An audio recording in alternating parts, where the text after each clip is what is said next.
Assalamualaikum warahmatullahi wabarakatuh.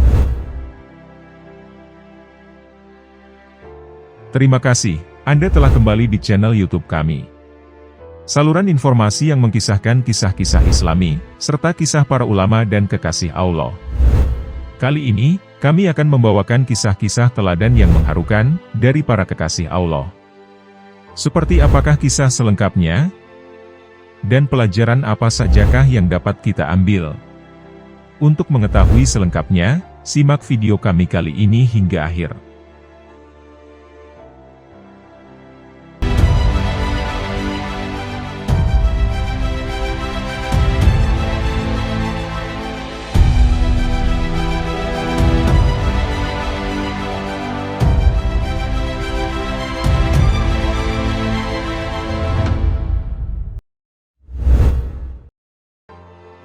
Dalam agama Islam, terdapat berbagai macam kisah-kisah teladan yang memberi banyak pelajaran bagi umatnya.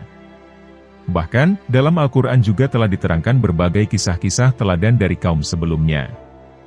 Hal tersebut bertujuan sebagai pembelajaran, agar umat Islam bisa meneladaninya.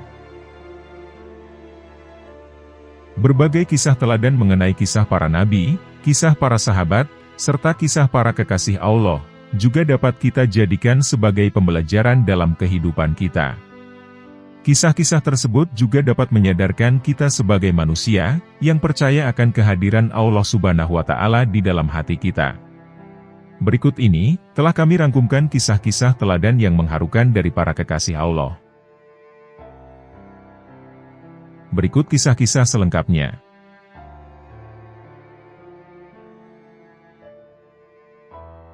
Pengorbanan Uwais Al-Qarni. Di negeri Yaman, tinggallah seorang pemuda bernama Uwais Al-Qarni, yang berpenyakit sopak. Karena penyakit itulah, tubuhnya menjadi berbelang-belang. Walaupun cacat, tapi ia adalah pemuda yang saleh, dan sangat berbakti kepada ibunya. Sang ibu adalah seorang wanita tua yang mengalami lumpuh. Uwais senantiasa merawat dan memenuhi semua permintaan ibunya. Hanya satu permintaan yang sulit ia kabulkan. "Wahai anakku, ibu mungkin tak lama lagi akan meninggalkanmu.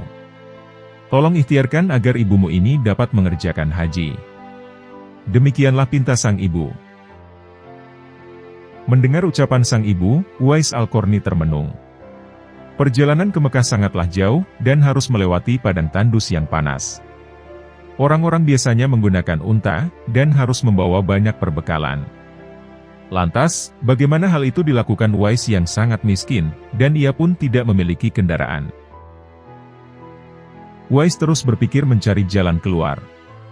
Kemudian, dibelilah seekor anak lembu. Uwais kemudian membuatkan sebuah kandang di puncak bukit. Setiap pagi, Uwais bolak-balik menaiki dan menuruni bukit, hanya untuk menggendong anak lembu itu. Uwais gila. Uwais sudah gila, kata orang-orang yang melihat tingkah laku Uwais. Sudah banyak orang yang menganggap aneh, atas apa yang dilakukannya tersebut. Tak pernah ada hari yang terlewatkan ia menggendong anak lembu, sambil naik turun bukit. Makin hari, anak lembu itu semakin besar.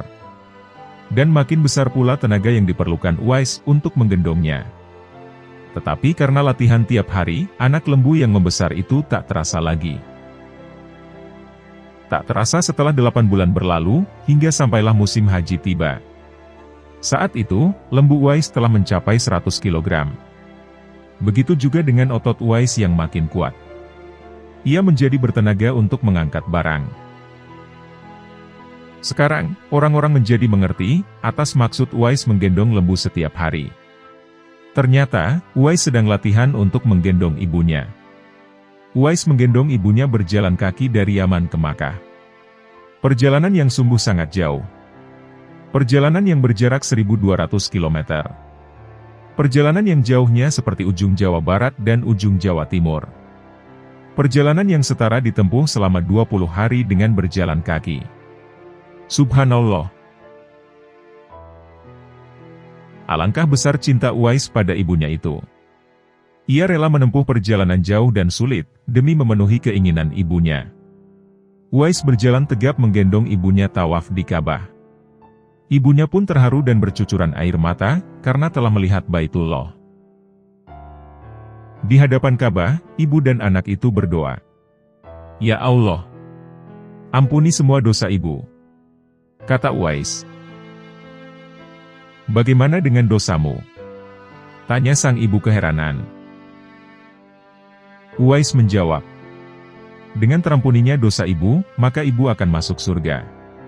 Cukuplah ridho dari ibulah yang akan membawaku ke surga." Itulah keinginan Uwais yang tulus dan penuh cinta.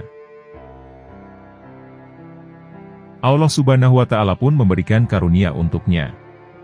Uwais seketika itu juga sembuh dari penyakit sopaknya.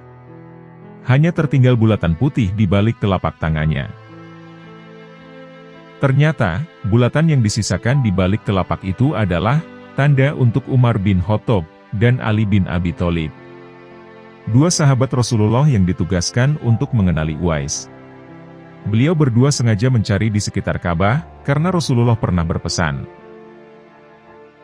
"Di zaman kamu nanti akan lahir seorang manusia, yang doanya sangat makbul.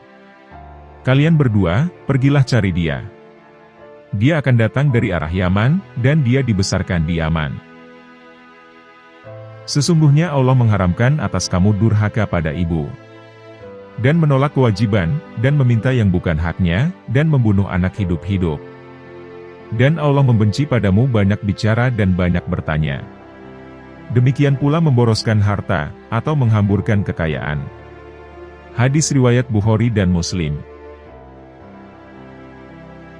Setelah menempuh perjalanan jauh, akhirnya Uwais Al-Qarni sampai juga di kota Madinah. Segera ia mencari rumah baginda Nabi Muhammad. Setelah ia menemukan rumah Nabi, diketuknya pintu rumah itu sambil mengucapkan salam. Lalu keluarlah istri Rasulullah seraya membalas salamnya. Segera saja Uwais Al-Qarni menyakan Nabi yang ingin dijumpainya. Namun ternyata Nabi tidak berada di rumahnya. Diketahui, beliau ternyata sedang berada di medan pertempuran. Betapa kecewanya hati Uwais. Dari jauh-jauh ia datang untuk berjumpa langsung dengan sang Nabi, akan tetapi beliau tidak dapat dijumpainya. Dalam hati Uwais Al-Qarni bergejolak perasaan, ingin menunggu kedatangan Nabi dari medan perang. Tapi sampai kapankah Nabi pulang, sedangkan masih terngiang di telinganya, pesan sang ibu yang sudah tua dan sakit-sakitan itu. Ia teringat, agar ia cepat kembali pulang ke Yaman. "Engkau harus lepas pulang." Itulah ucap sang ibu yang diingatnya. Akhirnya, karena ketaatannya kepada ibunya, pesan ibunya mengalahkan suara hati dan kemauannya, untuk menunggu dan berjumpa dengan baginda Nabi. Karena hal itu tidak mungkin, Uwais pun dengan terpaksa pamit kepada istri Rasulullah, untuk segera pulang kembali ke Yaman. Dan dia hanya menitipkan salamnya untuk sang Nabi. Setelah itu, Uwais pun segera berangkat pulang mengayunkan langkahnya, dengan perasaan amat sedih dan terharu. Singkat cerita, peperangan telah usai, dan Nabi pulang menuju Madinah. Sesampainya di rumah, Nabi menanyakan kepada istrinya, tentang orang yang telah mencarinya. Nabi mengatakan, bahwa Uwais adalah anak yang taat kepada orang ibunya. Dia adalah penghuni langit. Mendengar perkataan sang Nabi, para sahabat pun tertegun. Menurut keterangan istri Nabi, memang benar, ada seseorang yang telah mencari Nabi. Akan tetapi, ia segera pulang kembali ke Yaman, karena ibunya sudah tua dan sakit-sakitan. Sehingga, ia tidak dapat meninggalkan ibunya terlalu lama. Nabi Muhammad kemudian melanjutkan keterangannya tentang Uwais Al-Qarni kepada sahabatnya. "Kalau kalian ingin berjumpa dengan dia, perhatikanlah, ia mempunyai tanda putih di tengah telapak tangannya." Sesudah itu, Nabi memandang kepada Ali bin Abi Thalib dan Umar bin Khattab, seraya berkata, "Suatu ketika, apabila kalian bertemu dengan dia, mintalah doa dan istighfarnya. Dia adalah penghuni langit, bukan orang bumi." Waktu terus berganti, dan Nabi pun kemudian wafat. Kekhalifahan Abu Bakar pun telah digantikan pula oleh Umar bin Khattab. Suatu ketika, Khalifah Umar teringat akan sabda Nabi tentang Uwais Al-Qarni, sang penghuni langit. Beliau pun segera mengingatkan kembali sabda Nabi itu kepada sahabat Ali bin Abi Thalib. Sejak saat itu setiap ada kafilah yang datang dari Yaman, Khalifah Umar dan Ali bin Abi Thalib selalu menanyakan tentang Uwais Al-Qarni. Seorang pemuda fakir yang tak punya apa-apa, yang kerjanya hanya menggembalakan domba dan unta setiap hari. Rombongan kafilah dari Yaman menuju Syam silih berganti, membawa barang dagangan mereka. Suatu ketika, Uwais Al-Qarni turut bersama mereka. Rombongan kafilah itu pun tiba di kota Madinah. Melihat ada rombongan kafilah yang baru datang dari Yaman, segeralah Khalifah Umar dan Ali bin Abi Thalib mendatangi mereka dan menanyakan, apakah Uwais Al-Qarni turut bersama mereka. Rombongan kafilah itu kemudian mengatakan bahwa Uwais ada bersama mereka. Dia sedang menjaga unta-unta mereka di perbatasan kota. Mendengar jawaban itu, Khalifah Umar dan Ali bin Abi Thalib segera pergi menjumpai Uwais Al-Qarni. Sesampainya di tempat Uwais berada, Khalifah Umar dan Ali bin Abi Thalib memberi salam. Akan tetapi, rupanya Uwais sedang sholat. Setelah mengakhiri sholatnya dengan salam, Uwais menjawab salam Khalifah Umar dan Ali bin Abi Thalib. Uwais kemudian mendekati kedua sahabat Nabi tersebut, dan mengulurkan tangannya untuk bersalaman. Sewaktu berjabatan, Khalifah Umar dengan segera membalikan telapak tangan Uwais. Seperti apa yang pernah dikatakan Nabi. Memang benar, tampaklah tanda putih di balik telapak tangan Uwais Al-Qarni. Wajah Uwais nampak bercahaya. Benarlah seperti sabda Nabi, bahwa ia adalah penghuni langit. Khalifah Umar dan Ali bin Abi Thalib menanyakan namanya, dan dijawabnya, Abdullah. Mendengar jawaban Uwais, mereka pun tertawa dan mengatakan, kami juga Abdullah, yakni hamba Allah. Tapi, siapakah namamu yang sebenarnya? Uwais kemudian berkata, nama saya Uwais Al-Qarni. Dalam pembicaraan mereka, diketahuilah bahwa ibunda Uwais telah meninggal dunia. Itulah sebabnya, ia baru dapat turut bersama rombongan kafilah dagang saat itu. Akhirnya, Khalifah Umar dan Ali bin Abi Thalib memohon agar Uwais membacakan doa dan istighfar untuk mereka. Karena merasa sadar diri, Uwais pun enggan melakukannya, dan dia berkata kepada Khalifah, sayalah yang harus meminta doa pada kalian.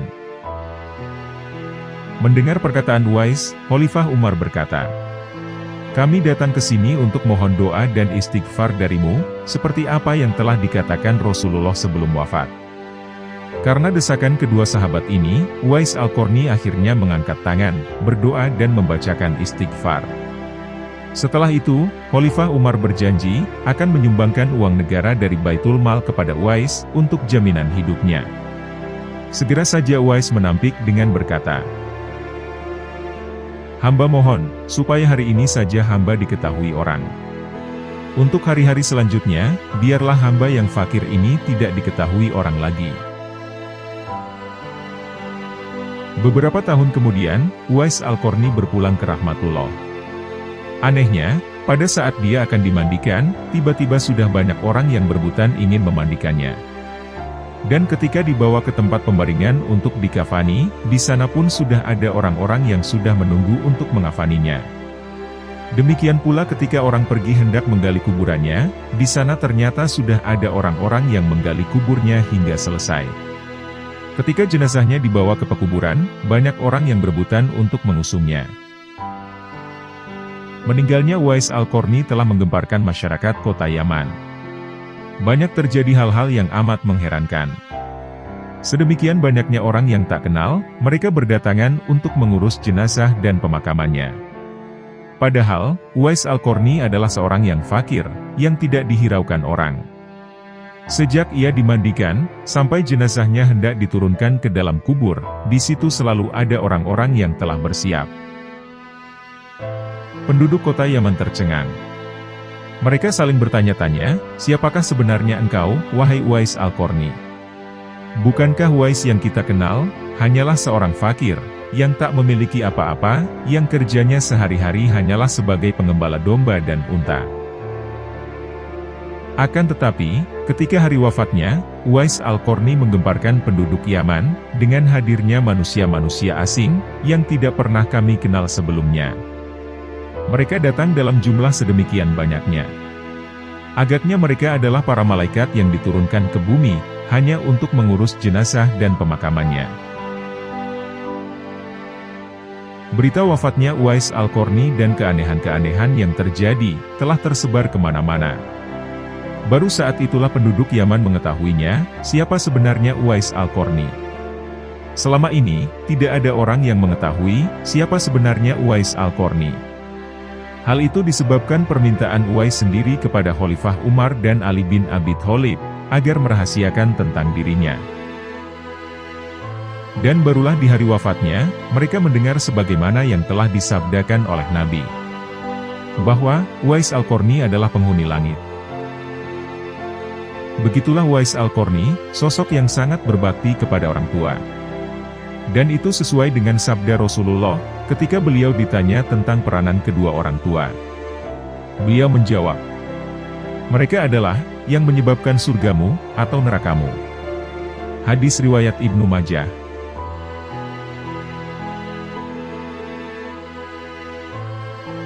Umur dipanjangkan akibat sedekah. Salah satu amalan yang menjadikan umur panjang adalah sedekah. Rasulullah Shallallahu Alaihi Wasallam pernah bersabda, sedekah dapat menolak balak atau mara bahaya dan menjadikan umur panjang. Dalam hadis tersebut, sedekah juga bisa menolak bencana atau bala. Sedekah juga memiliki banyak keutamaan lain. Ada satu kisah yang cukup populer. Kisah sedekah yang membuat umur panjang ini terjadi pada zaman Nabi Daud. Alkisah, Nabi Daud memiliki seorang sahabat. Hubungannya dan sang Nabi terjalin begitu erat. Dia juga merupakan pengikut setia dakwah Nabi Daud alaihi salam. Dia juga merupakan sahabat yang disayangi oleh Nabi Daud. Namun sayang, tiba-tiba saja malaikat Jibril turun ke bumi dan mengabarkan bahwa umur sahabat Nabi Daud ini tinggal 50 hari lagi. Malaikat Jibril berkata, wahai Nabi Daud, berilah kabar kepada sahabatmu itu, bahwa ajalnya akan segera tiba. 50 hari lagi ia akan meninggal dunia. Seketika Nabi Daud pun tercengang. Bagaimana tidak, sahabat yang ia kasihi ternyata ditakdirkan oleh Allah, sebentar lagi ia akan meninggalkan dunia yang fana ini. Akhirnya, dengan berat hati Nabi Daud mengatakan, perihal kabar yang telah ia terima dari malaikat Jibril. Wahai sahabatku, sesungguhnya aku tak sampai hati untuk menyampaikan hal ini kepadamu. Namun, Jibril memerintahkanku untuk mengatakan kepadamu, bahwa ajalmu telah dekat. Dan 50 hari lagi, engkau akan meninggalkan dunia ini. Kata Nabi Daud kepada sahabatnya itu. Si sahabat ini pun sangat bersedih. Dia belum ikhlas berpisah dengan Nabi Daud yang sangat dikasihinya. Namun, ia kemudian sadar, dan tak mau larut dalam kesedihannya. Tak terasa, sebentar lagi ia akan meninggalkan dunia, dan berpisah dengan seseorang yang begitu ia cintai.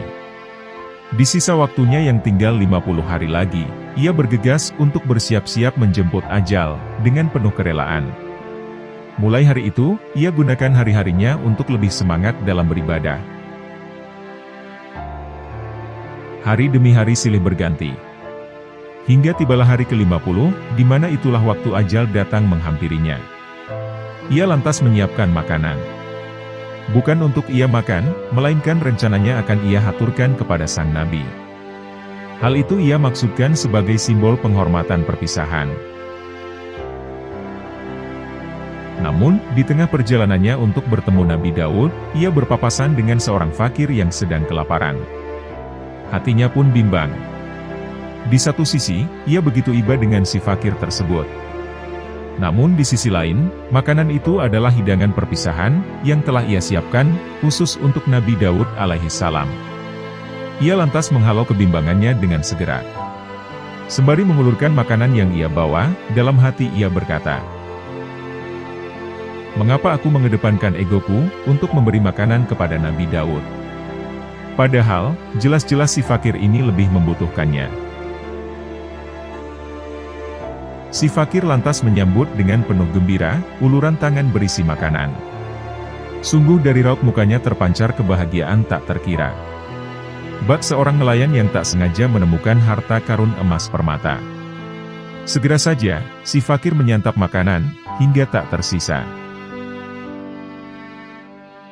Setelah kejadian tersebut, malaikat Jibril lantas diperintahkan oleh Allah Ta'ala untuk memberi kabar kepada Nabi Daud. Kabar itu mengatakan, bahwa berkah sedekah makanan sahabatnya itu, Allah kemudian menunda ajalnya. Ia kemudian diberikan anugerah tambahan umur 50 tahun lamanya. Setelah ia sampai menghadap kepada Nabi Daud, maka Nabi Daud pun mengabarkan hal tersebut. Ia pun terkaget, tak menyangka, dan bercampur rasa gembira, penuh sukacita. Ia lantas bersyukur kepada Allah Ta'ala. Subhanallah. Betapa luas karunia dan rahmat Allah Ta'ala. Hanya dengan sedekah makanan yang tak seberapa, sahabat Nabi Daud mendapatkan nikmat luar biasa. Ia diberikan tambahan umur panjang selama 50 tahun lagi.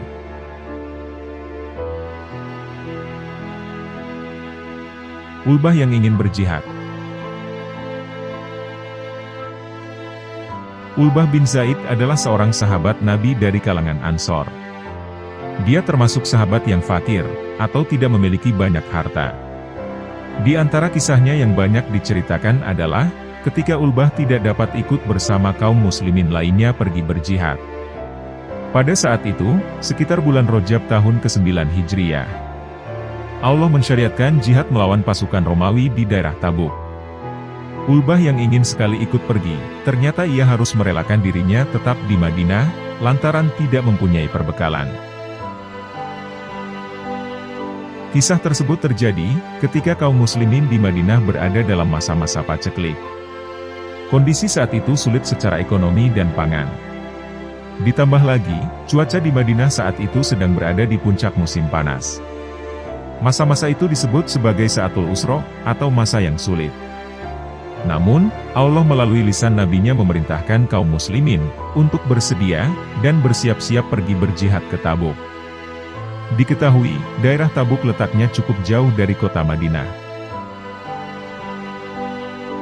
Meskipun medan dan bebannya berat karena kondisi saat itu, sebagian besar sahabat menyambut jihad tersebut dengan penuh semangat. Baik sahabat dari kalangan yang kaya maupun yang fakir. Sebagian kecil lain yang merasa berat, dan tidak menyukai seruan ini, adalah orang-orang dari kalangan munafikun. Yang justru senang apabila mereka diperkenankan tidak ikut pergi berjihad.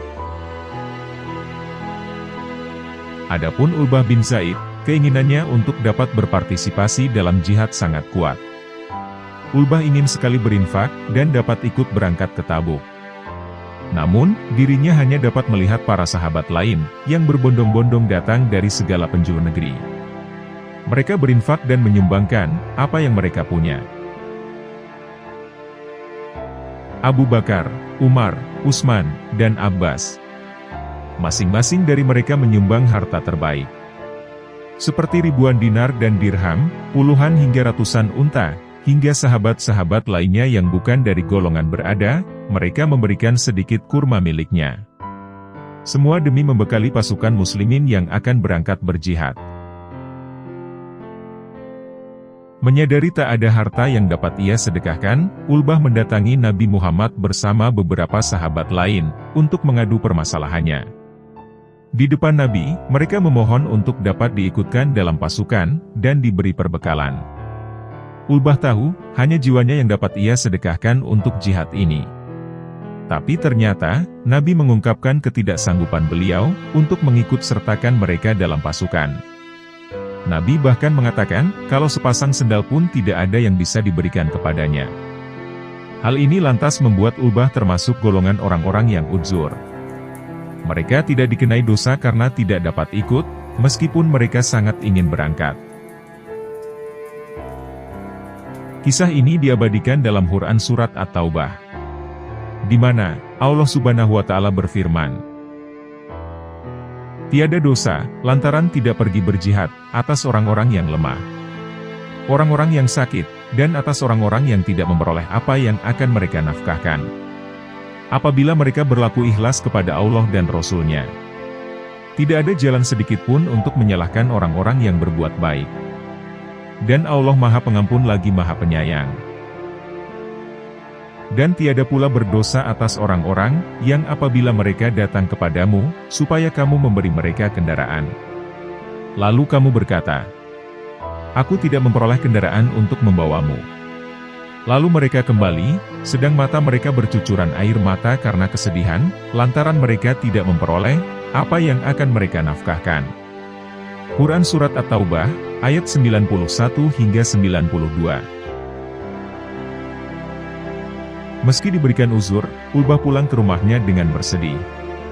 Ketika malam datang, demi mengusik kegelisahan yang ada di dadanya, Ulbah memutuskan untuk sholat malam. Ia kemudian bermunajat kepada Allah. Ulbah lalu mengungkapkan apa yang ia gelisahkan dalam doanya. Ya Allah, sungguh Engkau telah memerintahkan berjihad. Engkau mendorong untuk ikut. Namun Kau takdirkan aku tidak memiliki materi yang menguatkanku dalam jihad. Engkau juga menakdirkan tidak ada sesuatu di tangan Rasulullah yang bisa membawaku ke sana. Sungguh, aku bersedekah untuk memaafkan setiap muslim atas kezoliman yang mereka lakukan padaku, baik pada harta, jasad, atau kehormatanku. Alangkah tulusnya keimanan Ulbah. Ia ikhlas menerima takdir Allah. Ia tidak menyumpahi pahala besar yang mereka lewatkan dari berjihad. Sebaliknya, Ulbah bahkan berusaha bersedekah, meski bukan dengan hartanya. Ia bersedekah dengan cara lain, yakni dengan maafnya atas kezoliman orang lain. Keikhlasan hati Ulbah menerima ketetapan Allah, ditambah dengan keikhlasan memaafkan orang lain, adalah dua hal yang menunjukkan kebesaran hati dan kualitas iman seorang sahabat Nabi. Kemudian pada pagi harinya, Ulbah sholat subuh bersama Nabi Muhammad. Setelah sholat, Rasulullah Shallallahu Alaihi Wasallam bertanya kepada para sahabat yang hadir dalam jamaah, "Siapakah yang malam tadi telah bersedekah?" Tanya Rasulullah. Rupanya Jibril alaihissalam diperintahkan Allah untuk menyampaikan kepada Nabi tentang sedekah seorang sahabat tadi malam. Ulbah sendiri tidak menjawab, karena merasa dirinya tidak bersedekah apa-apa. Mendengar tidak ada seorang pun yang menanggapi, Rasul kembali bertanya, "Di manakah orang yang telah bersedekah? Berdirilah." Lalu Ulbah berdiri dan menceritakan kepada Nabi tentang sedekah yang ia panjatkan ketika sholat malam. Kemudian Nabi bersabda, "Bergembiralah, wahai Ulbah. Demi zat yang jiwa Muhammad berada di tangannya. Sedekahmu termasuk amalan yang diterima." Doa Ulbah tidak ada yang mendengar, selain dirinya dan Allah. Namun Allah tampakkan atas isinya melalui lisan nabinya.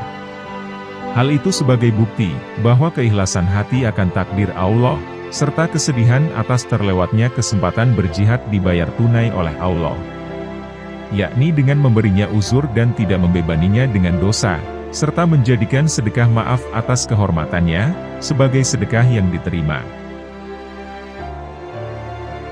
Dari kisah di atas, dapat dipelajari dan diambil sebuah hikmah, bahwa usaha seorang mukmin untuk bersedekah dengan jiwa dan hartanya di jalan Allah, meskipun ia memiliki kekurangan, seperti yang dilakukan Ulbah bin Zaid, Allah akan melihat dan mencatatnya sebagai amalan kebaikan. Sedekah apapun akan Allah terima, asalkan berasal dari orang yang berhati ikhlas. Begitu juga dengan kesedihan atas terlewatnya suatu kebaikan. Sebagaimana tangisan Ulbah, tatkala menerima kenyataan bahwa Nabi pun tidak dapat membantunya ikut berjihad. Dan munajat dari Ulbah tidak akan Allah sia-siakan. Allah Maha Tahu, siapakah hambanya yang tidak mampu melaksanakan kebaikan, padahal ia berkeinginan. Dan Allah juga Maha Tahu, siapakah hambanya yang selalu melewatkan kebaikan, padahal ia mampu. Allah telah memberikan kabar gembira bagi siapa saja yang rela mengorbankan jiwa dan hartanya untuk agama Allah. Dan mereka akan mendapatkan balasan kebaikan yang berlipat di akhirat nanti. Karena Allah Subhanahu wa Ta'ala adalah sebaik-baik pemberi balasan.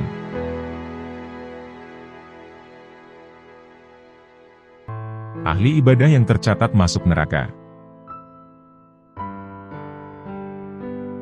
Dikisahkan, ada seorang wali Allah yang sangat memperhatikan ibadahnya. Namanya adalah Syekh Abdul Aziz Ad-Dabbagh. Ia dikenal juga sebagai seorang sufi dan seorang ulama. Suatu ketika, malaikat melihat namanya tercatat di Lauhul Mahfudz sebagai penghuni neraka. Lantas, malaikat tersebut memberitahukan pada Syekh Abdul Aziz. "Wahai Abdul Aziz, untuk apa engkau ibadah sampai segitunya? Sedangkan, aku melihat namamu di lembaran Lauhul Mahfudz, bahwa engkau adalah penghuni neraka. Mau ibadah gimana pun, engkau tetap akan masuk ke dalam neraka." Kata malaikat itu. Mengetahui namanya sudah tercatat sebagai penghuni neraka, Syekh Abdul Aziz tak menghiraukannya. Ia beribadah kepada Allah Subhanahu wa Ta'ala, tujuannya bukan untuk surga atau neraka. "Wahai malaikat, surga dan neraka bukan urusanku. Aku diciptakan oleh Allah hanya untuk beribadah kepadanya. Sebagaimana Allah telah berfirman, tidaklah aku ciptakan jin dan manusia, kecuali hanya untuk beribadah kepadaku. Mau aku masuk surga atau neraka, itu semua adalah haknya Allah Subhanahu wa Ta'ala." Kata Syekh Abdul Aziz. Maka ketika malaikat kembali ke Lauhul Mahfudz, ternyata nama wali tersebut sudah diubah oleh Allah sebagai penghuni surga. Kemudian malaikat memberitahu kabar baik itu kepada Syekh Abdul Aziz. Meski sudah berganti menjadi penghuni surga di Lauhul Mahfudz, Syekh Abdul Aziz tetap akan terus beribadah kepada Allah Subhanahu wa Ta'ala. Dengan beribadah, ia ingin mendapat ridho dari Allah Subhanahu wa Ta'ala. Alhamdulillah. Walaupun begitu, aku tetap tidak mempunyai kewenangan memilih surga atau neraka. Karena itu adalah hak Allah Subhanahu wa Ta'ala. Aku beribadah hanya untuk menggapai ridhonya. Dan jika Allah menghendakiku di neraka, maka itulah tujuanku. Jika aku menjadi penghuni surga, itu adalah ridhonya Allah. Kata Syekh Abdul Aziz. Malaikat takjub dengan keikhlasan seorang wali Allah itu dalam beribadah. Malaikat mengatakan bahwa keikhlasan itulah yang membuat Allah ridho, dan kemudian mengubah namanya menjadi penghuni surga. Akan tetapi, Syekh Abdul Aziz sempat penasaran, mengapa namanya tercatat sebagai penghuni neraka. Ia pun bertanya kepada malaikat. Dan malaikat mengatakan, bahwa penyebab ia akan dimasukkan ke neraka karena perilakunya terhadap sang ibu. Saat berusia 15 tahun, Syekh Abdul Aziz pernah berpura-pura tertidur, ketika ibunya akan menyuruh membeli sesuatu. Sang ibu akhirnya tak jadi menyuruhnya pergi, karena merasa kasihan melihat anaknya yang sedang tidur. Sebab engkau bohongi ibumu, maka Allah Subhanahu wa Ta'ala murka, dan menjadikan namamu sebagai penghuni neraka. Ungkap malaikat. Mendengar hal tersebut, Syekh Abdul Aziz beristighfar, dan memohon ampunan Allah Subhanahu wa Ta'ala. Setelah kejadian itu, ia tidak berceramah, kecuali hanya membahas tentang pentingnya berbakti kepada orang tua. Ada dua pelajaran penting dari kisah Syekh Abdul Aziz ini. Pertama, adalah soal keikhlasan beribadah kepada Allah Subhanahu wa Ta'ala. Dan yang kedua, tentang pentingnya berbakti kepada orang tua.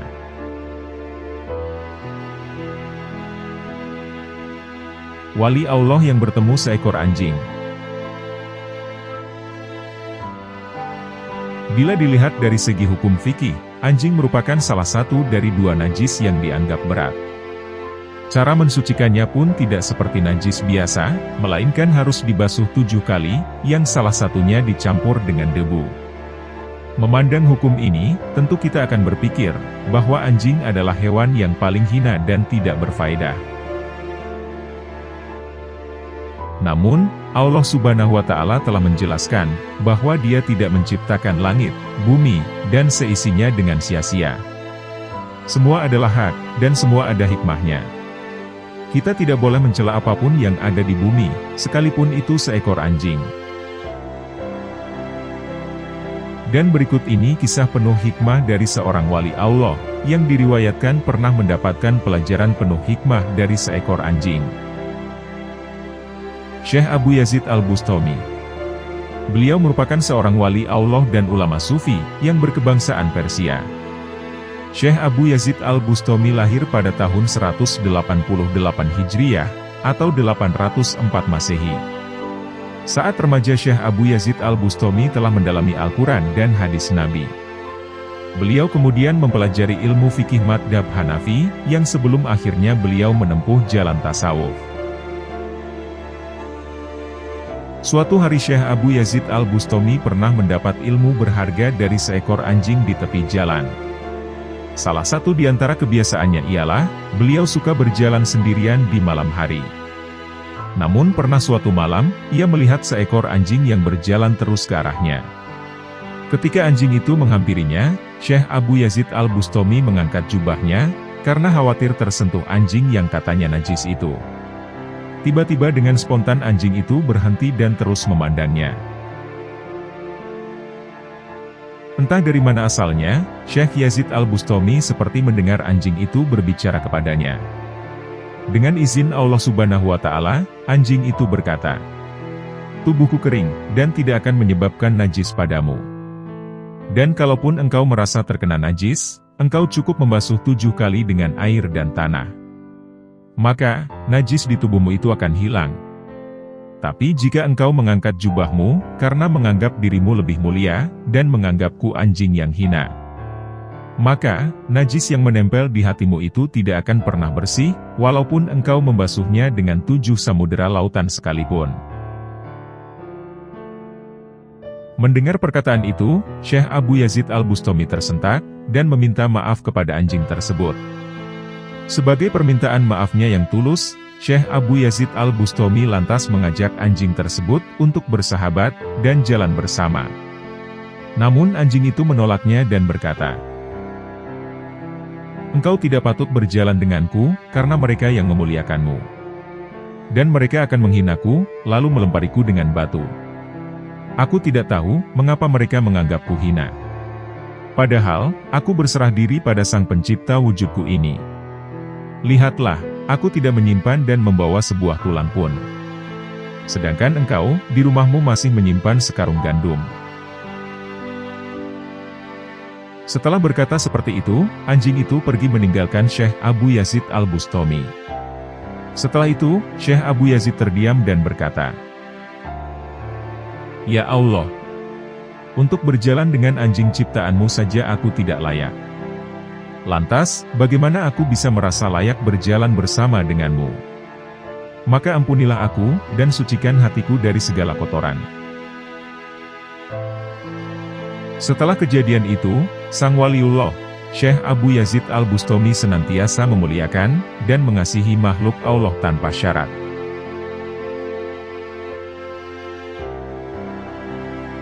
Raja kaya raya dan syekh yang zuhud. Ada sebuah kisah yang diceritakan oleh seorang ulama, bahwa di Maroko terdapat seorang syekh yang zuhud, giat, dan sungguh-sungguh dalam beribadah kepada Allah. Dia mengandalkan hidupnya dari tangkapan hasil laut, dengan menyedekahkan sebagian hasil tangkapannya, dan sebagian lagi ia makan. Pada suatu hari seorang muridnya ingin berkunjung ke salah satu tempat di daerah Maroko. Dan syekh tersebut berkata, "Jika kau datang ke tempat itu, pergilah kepada saudaraku si Fulan. Sampaikan salamku untuknya, dan mintalah doa darinya. Karena, dia termasuk walinya Allah." Kemudian murid itu berangkat dan tiba di tempat itu. Ia lalu menanyakan perihal orang yang diceritakan oleh sang syekh. Selanjutnya, murid itu diperintahkan untuk mencari sebuah rumah, yang hanya layak dihuni oleh seorang raja. Tentu saja murid itu merasa terkejut.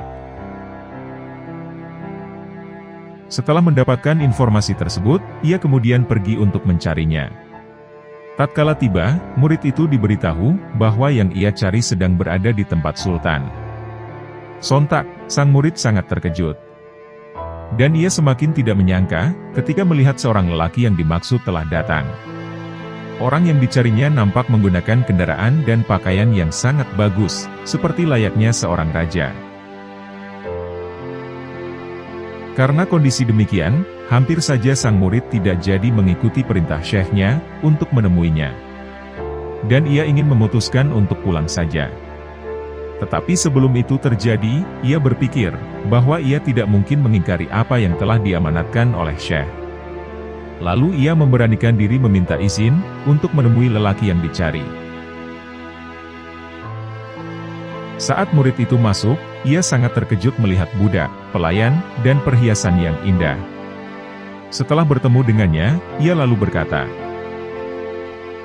"Saudaramu si Fulan, titip salam untukmu." Kemudian ia menanggapi, "Apakah kamu datang dari sisinya?" Lalu sang murid menjawab, "Iya." Selanjutnya lelaki itu berkata, "Jika kau kembali kepadanya, katakanlah, sampai berapa banyak kau disibukkan dunia, sampai berapa banyak penghadapanmu pada dunia, kapan kau akan menghentikan kecintaanmu padanya?" Setelah muridnya kembali dari Maroko, Syekh bertanya, "Apakah kau bertemu dengan saudaraku, si Fulan?" Murid itu menjawab, "Iya." Syekh berkata, "Apa yang dia katakan padamu?" Murid itu menjawab, "Tidak ada." Syekh berkata, "Kau harus mengatakannya." Maka si murid menuturkan apa yang dikatakan si Fulan. Kemudian Syekh menangis cukup lama dan berkata, "Saudaraku si Fulan benar. Dia telah dicuci hatinya dari dunia oleh Allah, dan telah menjadikan dunia berada dalam tangannya. Sedangkan, aku mengambilnya dari tanganku dan masih mencarinya." Berdasarkan dari kisah tadi dapat diambil satu kesimpulan, bahwa seorang sufi atau wali Allah bukan dilihat dari segi zohirnya saja. Sebagaimana tokoh sufi yang kaya itu, yang mana dia adalah ahli makrifat, seorang walinya Allah, yang memakai pakaian mewah dan tinggal di istana yang megah. Dalam hati wali Allah itu hanya ada Allah semata-mata, sebagai zat wajibul wujud. Ia menyaksikan kemewahan yang ia miliki, semata-mata sebagai bentuk tajalli sifat kebagusan Allah. Namun, hatinya tetap bersih dari sangkutan dunia. Dan sebaliknya, ulama atau syekh yang diceritakan di atas, di mana ia fakir dan miskin namun masih menyimpan dunia di hatinya dan justru dunia itu yang mengendalikan dirinya dalam beramal ibadah.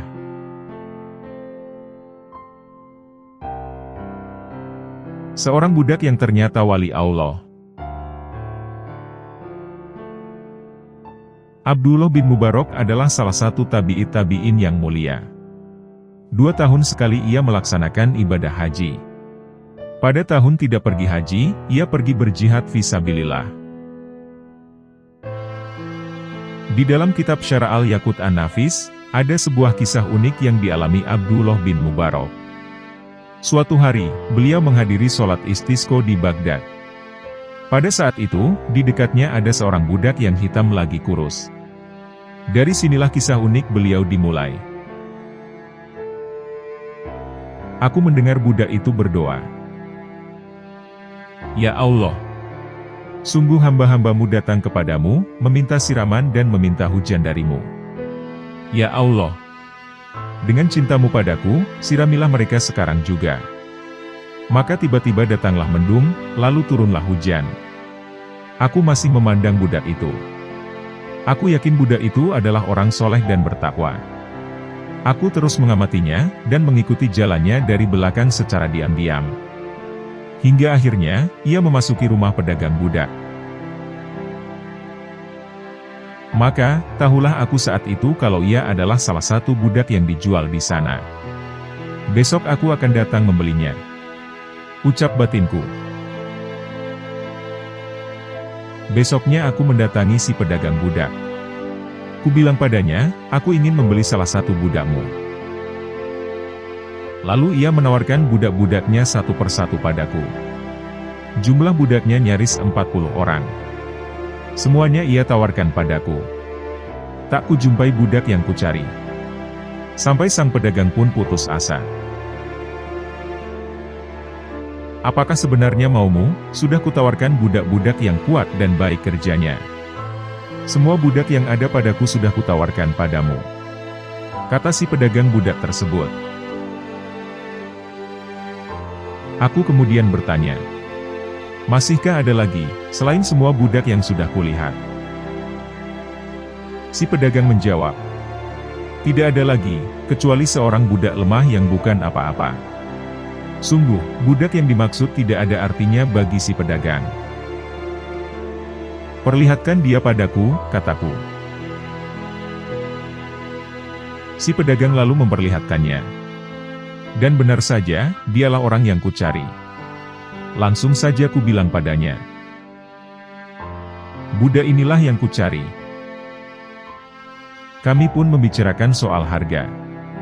Aku jadi membelinya, dan kubawa ia berjalan-jalan. Di jalan, dengan tutur lembut aku berkata, akulah budak dan engkau tuannya. Ia lantas bertanya, tuanku, apa yang membuatmu begini? Dari dirimu, aku melihat sesuatu yang membuatku berkata demikian, jawabku. Apa yang engkau lihat dariku? Tanyanya yang mulai curiga. Sungguh, pada saat sholat istisqa kemarin aku melihatmu. Engkau memanjatkan doa pada Allah. Dan tak lama setelah itu, orang-orang telah disirami hujan. Ia diam tak menjawab. Hingga kami melewati sebuah masjid dan ia berkata, wahai tuanku, apakah kau bermurah hati padaku, dengan mengizinkanku melakukan sholat 2 rakaat di masjid ini? Tanyanya kepadaku. Silahkan. Jawabku. Lalu ia memasuki masjid, dan aku mengikutinya. Ia melaksanakan sholat 2 rakaat, dan aku mengamatinya.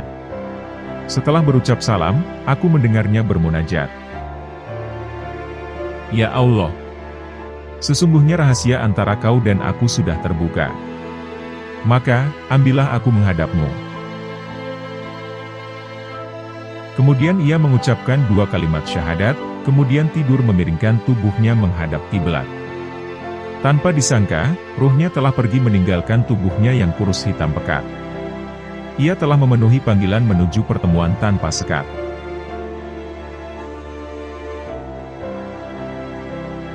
"30 tahun beristighfar gara-gara kalimat tahmid." Pada suatu hari Syekh Siriyah Sakoti berkata, sudah 30 tahun aku beristighfar, memohon ampun kepada Allah, atas satu ucapan Alhamdulillah yang pernah kuucapkan. Ketika ditanya, bagaimana kisahnya? Beliau kemudian menceritakannya. Pada suatu hari, saat terjadi kebakaran di Baghdad, seseorang menemuiku sembari berkata, "Tokomu selamat." Seketika kuucapkan Alhamdulillah. Sejak saat itulah hingga hari ini, selama 30 tahun, aku menyesali ucapan tahmidku tersebut. Karena, aku merasa senang dengan selamatnya tokoku, dan lupa akan musibah yang menimpa muslim yang lain. Mengucapkan kalimat syukur ketika selamat dari musibah, tidaklah dilarang di dalam agama.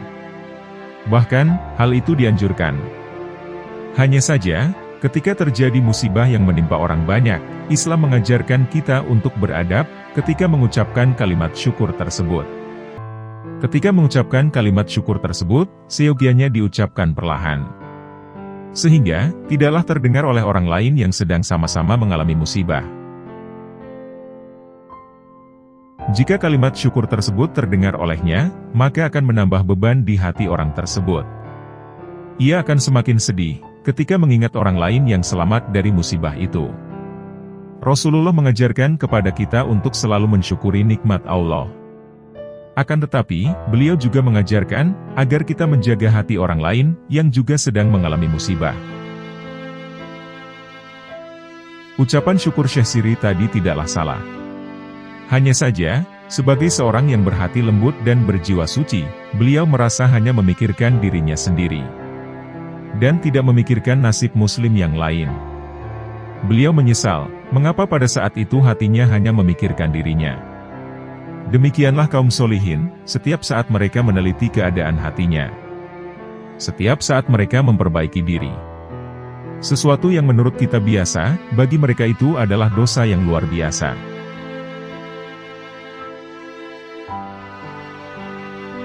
Wali yang disangka ahli maksiat. Inilah kisah seorang wali yang tersembunyi. Dirinya tersembunyi karena masyarakat tidak mengetahui bahwa beliau adalah seorang wali. Kejadian ini diambil dari buku harian Sultan Murad IV. Di dalam buku hariannya itu diceritakan bahwa suatu malam sang Sultan Murad merasa sangat gelisah dan galau. Ia ingin tahu apa penyebabnya. Maka ia pun memanggil kepala pengawalnya, dan mengatakan bahwa ia akan pergi keluar dari istana, dengan menyamar sebagai rakyat biasa. Sesuatu yang memang biasa beliau lakukan. Sultan Murad kemudian berkata, "Mari kita keluar, kita belusukan melihat keadaan rakyatku." Mereka pun pergi, udara saat itu sangat panas. Tiba-tiba, mereka menemukan seorang laki-laki tergeletak di atas tanah. Maka disentuhlah lelaki itu, dan dibangunkan oleh Sultan Murad. Ternyata, lelaki itu telah wafat.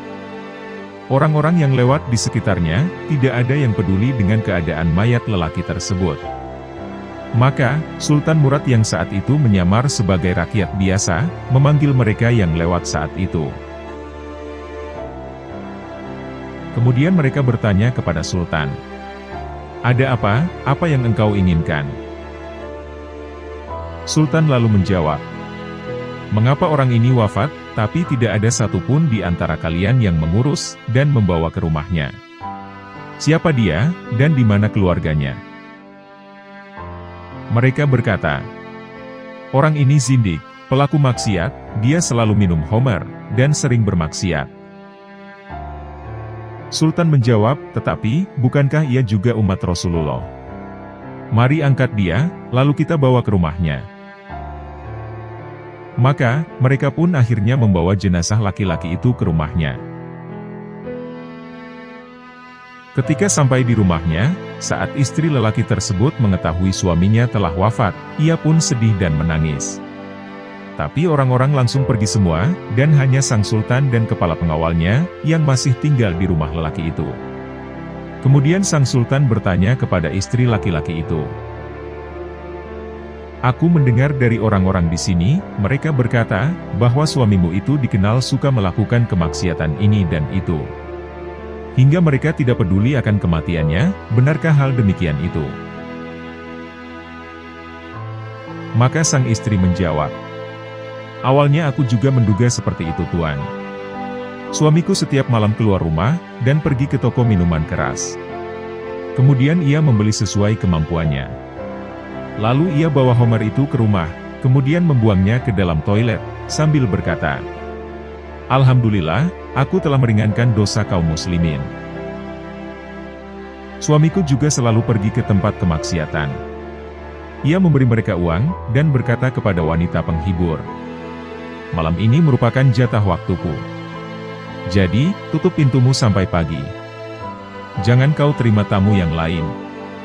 Kemudian ia pulang ke rumah, dan berkata kepadaku, 'Alhamdulillah, malam ini aku telah meringankan dosa pemuda-pemuda Islam.' Akan tetapi, orang-orang yang melihatnya hanya mengira bahwa ia selalu meminum homer, dan selalu melakukan perzinahan. Dan berita ini pun menyebar di masyarakat. Sampai akhirnya, suatu kali aku pernah berkata kepada suamiku, 'Kalau kamu begini terus, jika nanti kamu mati, maka tidak akan ada kaum muslimin yang akan memandikan jenazahmu.' Tidak ada yang akan mensolatimu, dan tidak ada pula yang akan menguburkanmu. Mendengar perkataan istrinya, saat itu ia hanya tertawa, dan menjawab, "Janganlah takut, wahai istriku. Jika aku mati, aku akan disolati oleh sultannya kaum muslimin, oleh para ulama, dan para aulia Allah." Maka, Sultan Murad pun menangis, dan berkata, "Benar apa yang dikatakannya. Demi Allah, akulah Sultan Murad itu. Dan besok pagi, kita akan memandikan suamimu, mensolatinya, dan menguburkannya bersama-sama masyarakat, dan para ulama." Akhirnya, jenazah laki-laki itu besoknya dihadiri oleh Sultan Murad, para ulama, para syekh, dan juga seluruh warga masyarakat muslim. Subhanallah. Terkadang kita suka menilai orang dari apa yang kita lihat, dan kita dengar dari omongan orang-orang. Andai saja, kita mengetahui apa yang tersembunyi di dalam hati seseorang, niscaya pasti kita akan menjaga lisan kita, dari membicarakan keburukan orang lain. Lelaki itu adalah seorang wali yang tersembunyi. Beliau melaksanakan tugasnya sebagai wali Allah. Meski orang awam menilainya sangat hina, Allah tetap menjaganya menjadi wali yang tersembunyi, sampai saatnya tiba.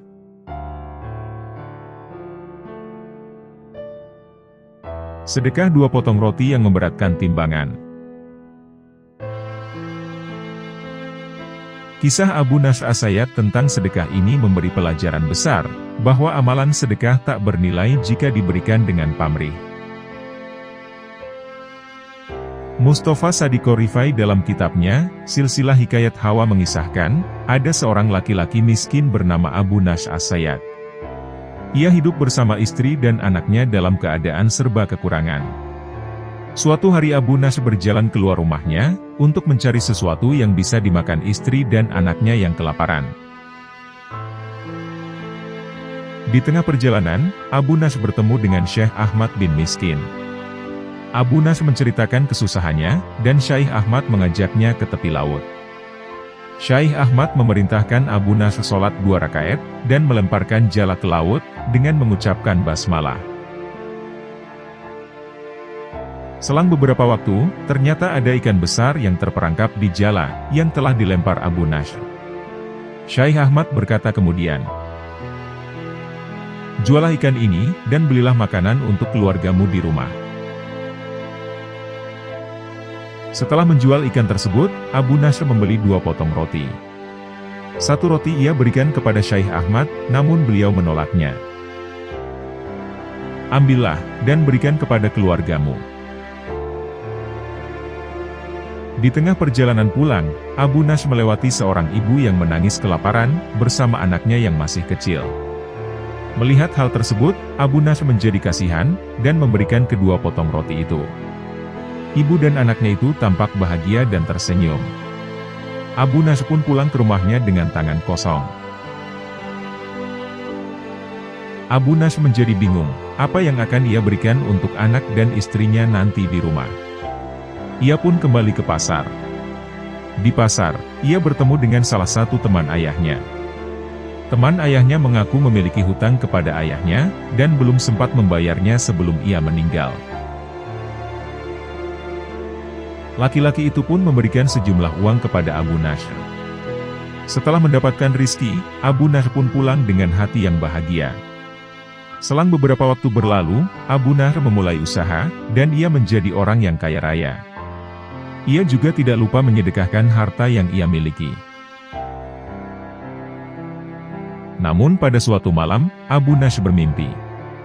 Dirinya bermimpi ketika amal ibadahnya ditimbang, amal buruknya lebih banyak daripada amal baiknya. Abu Nasr menjadi heran, karena ia merasa sudah banyak menyedekahkan hartanya. Setelah diteliti, ternyata dalam sedekahnya itu terdapat rasa bangga terhadap dirinya. Sehingga, amalannya tidak dapat menambah amal baiknya. Mendapati kondisi demikian, Abu Nasr pun menangis. Kemudian didatangkanlah amalannya yang lain, yaitu amalan ketika ia memberikan 2 potong roti kepada ibu dan anak. Ternyata, sedekah 2 potong rotinya tersebut lebih berat timbangannya di sisi Allah. Senyuman anak kecil itu juga menambah timbangan amal baiknya. Akhirnya, timbangan amal baiknya lebih berat dan beruntunglah Abu Nashr. Dari kisah Abu Nashr tersebut, kita dapat belajar banyak hal penting. Ketika kita mempermudah urusan orang lain, maka Allah akan mempermudah urusan kita. Seperti yang terdapat dalam hadis riwayat Muslim. Rasulullah Shallallahu Alaihi Wasallam pernah bersabda, "Barang siapa membebaskan seorang mukmin dari suatu kesulitan dunia, maka Allah akan membebaskannya dari suatu kesulitan pada hari kiamat. Barang siapa memberi kemudahan kepada orang yang berada dalam kesulitan, maka Allah akan memberikan kemudahan di dunia dan akhirat. Barang siapa menutupi aib seorang muslim, maka Allah akan menutup aibnya di dunia dan akhirat." Niat baik dan bantuan yang kita berikan kepada orang lain, kelak akan dibalas berlipat ganda oleh Allah. Dan Allah akan memberikan rezeki dari arah yang tidak disangka-sangka, kepada hambanya yang beriman dan bertakwa. Selain itu, nilai suatu ibadah tidak bergantung kepada jumlah besar dan kecilnya, melainkan bergantung kepada keikhlasan kita.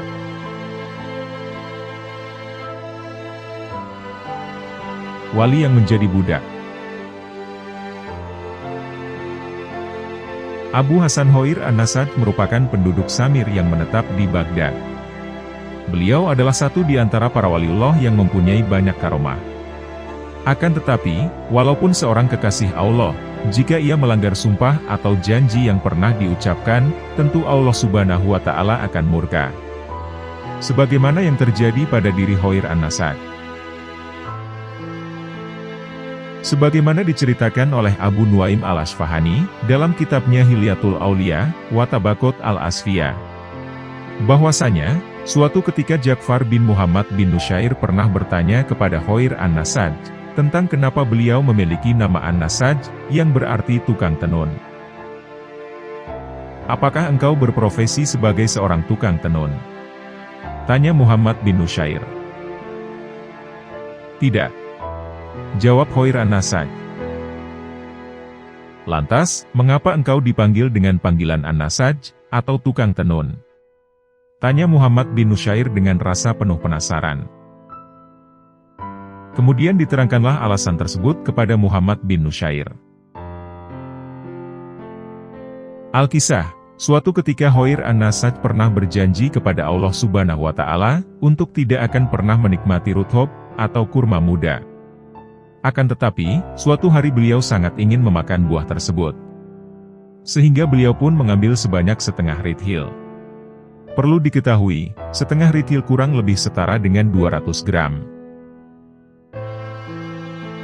Ketika baru makan satu butir ruthob, ada seseorang yang melihat Hoir An-Nasaj. Orang tersebut sontak berkata, "Wahai engkau Hoir, wahai orang yang kabur, kenapa kau melarikan diri dariku?" Orang yang berbicara kepadanya, ternyata ia adalah seseorang juragan, yang pelayan atau budaknya telah kabur.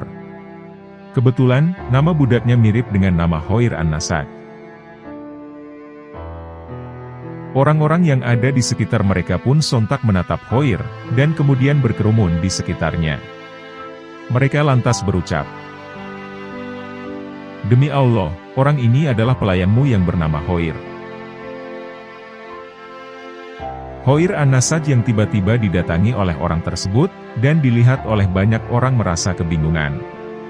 Apalagi, beliau dianggap sebagai pelayan yang melarikan diri. Orang-orang lalu meringkus, dan membawa Hoir An-Nasaj ke toko orang yang merasa kehilangan budak. Di mana, toko tersebut menjadi tempat menenun para pelayannya. "Wahai budak kurang ajar, kamu telah kabur dari majikanmu. Masuklah dan kerjakan pekerjaanmu yang biasanya kau kerjakan," ucap sang majikan. Orang-orang lalu menyuruh Hoir An-Nasaj menenun pakaian yang kasar. Beliau lalu melakukan hal itu, dan ternyata bisa. Seolah-olah, tangannya telah melakukan pekerjaan tersebut bertahun-tahun. Padahal, ia baru pertama kali mengerjakannya. beliau akhirnya pun melakukan pekerjaan sebagai tukang tenun selama 1 bulan. Hingga pada suatu malam, beliau bangun lalu berwudu, dan melakukan sholat. Dalam sujud-sujudnya, Khair An-Nasaj berkata, "Ya Allah, ya Tuhanku, aku tidak akan mengulangi kesalahan apa yang telah aku lakukan." Setelah bertaubat kepada Allah Subhanahu wa Ta'ala, pada pagi harinya sifat kemiripan budak penenun yang ada dalam diri An-Nasaj menghilang. Beliau pun pergi, namun embel-embel nama An-Nasaj masih membekas di namanya. Akibat menuruti hawa nafsu dan syahwatnya, yang mana ia sebelumnya telah berjanji kepada Allah, untuk tidak memakan ruthob selama hidupnya. Atas hal itulah yang membuat Allah Subhanahu wa Ta'ala murka kepadanya. Allah Subhanahu wa Ta'ala pun menghukumnya, dengan menjadikannya budak, yang telah diterimanya tersebut. Dalam sebuah riwayat, Khair An-Nasaj suatu ketika juga pernah berkata, "Tidak ada sebuah nasab yang lebih mulia, daripada nasabnya seseorang, yang diciptakan langsung oleh Allah Subhanahu wa Ta'ala dengan kekuasaannya. Tidak ada ilmu yang lebih tinggi daripada ilmu seseorang, yang mana Allah Subhanahu wa Ta'ala mengajarkan kepadanya seluruh nama-namanya. Namun, ia tidak bermanfaat baginya, pada saat berjalannya ketentuan atasnya. Tidak ada ibadah yang lebih sempurna dan banyak, daripada ibadahnya iblis. Namun, ibadah tersebut tidak bisa menyelamatkannya, karena ketentuan Allah lebih dahulu untuknya." Dalam hidup ini, kitalah yang membutuhkan Allah Subhanahu wa Ta'ala. Dan bukan Allah Subhanahu wa Ta'ala yang membutuhkan kita. Maka, selalu merasa butuhlah kepadanya, agar Allah Subhanahu wa Ta'ala memberikan karunia-karunia-Nya kepada kita semua. Serta jangan sekali-kali mengingkari janji, atau sumpah atas nama Allah Subhanahu wa Ta'ala. Karena melanggar sumpah atau janji, apalagi atas nama Allah Subhanahu wa Ta'ala, tidaklah diperbolehkan dalam ajaran agama.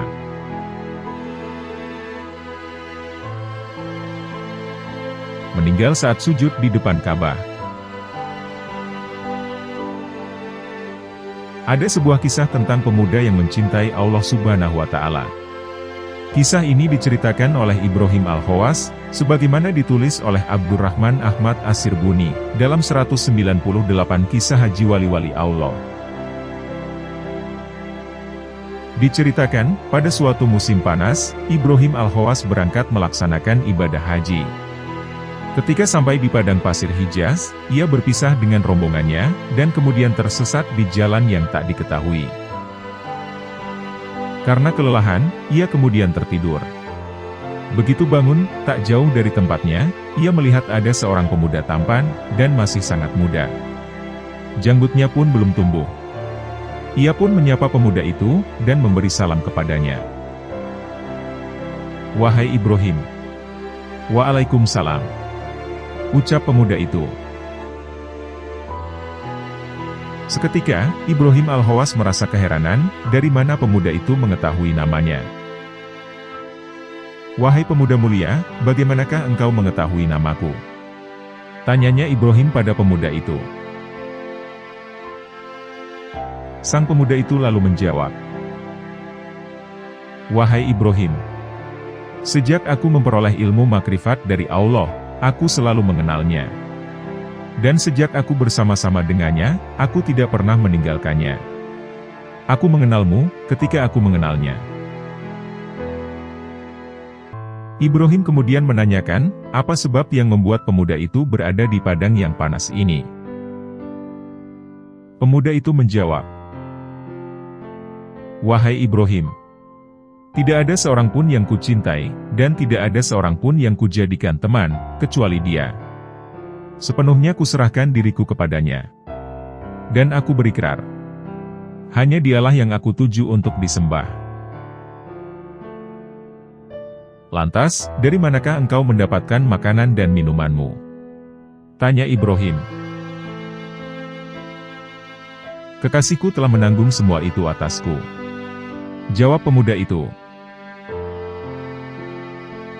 Ibrahim pun mengungkapkan kekhawatirannya, apabila pemuda itu mengalami kesusahan. Pemuda tersebut lantas menangis dan bersyair, Siapakah yang dapat menakut-nakutiku dengan keganasan padang pasir ini? Aku berjalan meninggalkan padang pasir menuju kekasihku. Cintaku kepadanya membuatku gelisah, dan rinduku membuatku berani melintas. Siapa yang mencintai Allah, ia tidak akan takut kepada siapapun. Bila rasa lapar telah mengimpitku, aku mengisinya dengan mengingatnya. Ketika aku melantunkan puji-pujian kepadanya, hilanglah rasa haus dan dahagaku. Apabila aku lemah, kekasihku akan membawaku dari Hijaz ke Khurasan. Jangan engkau pandang remeh, karena aku masih anak-anak. Karena apa yang akan terjadi, kini telah terjadi. Ibrahim semakin kagum, ketika mengetahui pemuda itu baru berusia 12 tahun. Aku merasa takjub dengan rupamu yang tampan, akhlak yang mulia, dan ucapanmu yang baik. Subhanallah. Betapa indah makhluk yang diciptakannya, ucap Ibrahim. Pemuda itu sedikit menundukkan kepalanya, dan kemudian mengangkat mukanya ke atas, lalu kembali bersyair. Jika aku masuk neraka, aku akan binasa. Apa gunanya ketampanan, keindahan, dari rupa zohirku ini, jika menyebabkan aku di dalam azab neraka? Dalam keadaan menjerit dan tangis aku berada dalam neraka. Dan Allah telah berfirman, wahai hamba yang buruk, terhadapku engkau berdosa, dan terhadapku engkau menentang.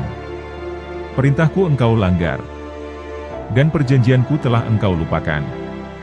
Begitu pula kau lupakan pertemuan denganku. Pemuda soleh itu kemudian memberikan gambaran kepada orang-orang yang ditinggikan derajatnya oleh Allah. Wahai Ibrahim, engkau akan melihat pada hari itu, wajah-wajah orang yang soleh bercahaya, seperti layaknya bulan purnama. Dan apabila Allah mengangkat tirai cahaya, orang-orang yang soleh itu akan tertegun di dalam keajaiban. Tidak ada yang dapat merasakan kenikmatan pada saat itu. Kemudian Allah akan memberikan pakaian kegembiraannya, dan wajah-wajah mereka berseri-seri penuh kebahagiaan. Lanjutnya, pemuda itu kemudian bertanya kepada Ibrahim, apakah ia sedang tertinggal oleh rombongannya. Ia lalu berdoa kepada Allah, dan membuat Ibrahim merasakan kantuk, lalu tertidur. Begitu bangun, Ibrahim sudah menunggang unta bersama rombongannya. Begitu sampai di Baitullah, Ibrahim Al-Khawas melihat pemuda tadi sedang memegang kain Ka'bah. Nampak pemuda itu sambil menangis dan berkata, aku menziarahi Baitullah ini, dan memegang kain Ka'bah dengan kerinduanku. Namun, apa yang tersembunyi dari kata-kata yang ada di dalam hati ini, hanyalah engkau yang tahu. Aku datang dengan berjalan kaki, tanpa kendaraan. Walaupun aku masih muda belia, aku telah jatuh cinta. Sejak bayi, tatkala aku belum mengerti arti cinta, cintaku kepadamu telah merekah. Apabila mereka marah kepadaku karena cinta ini, biarkanlah aku sebagai bayi dalam bercinta. Ya Allah, apabila maut mengunjungiku, tentukanlah aku bersamamu. Setelah itu, pemuda tersebut bersujud dengan sujud yang panjang. Kemudian, Ibrahim Al-Khawas mendekatinya, dan membangunkannya. Namun, ternyata dia sudah meninggal dunia.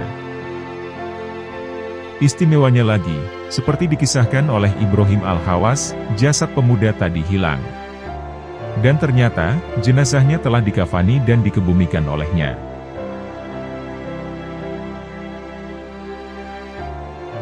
Demikianlah kisah yang dapat kami sampaikan.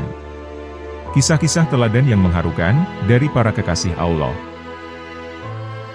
Semoga Allah Subhanahu wa Ta'ala mengumpulkan kita dengan para kekasihnya, di dunia maupun akhirat.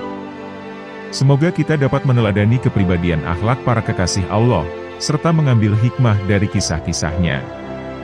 Dan semoga dengan apa yang telah kami sampaikan, dapat menambah ketakwaan kita kepada Allah Subhanahu wa Ta'ala. Wallahu a'lam bishawab.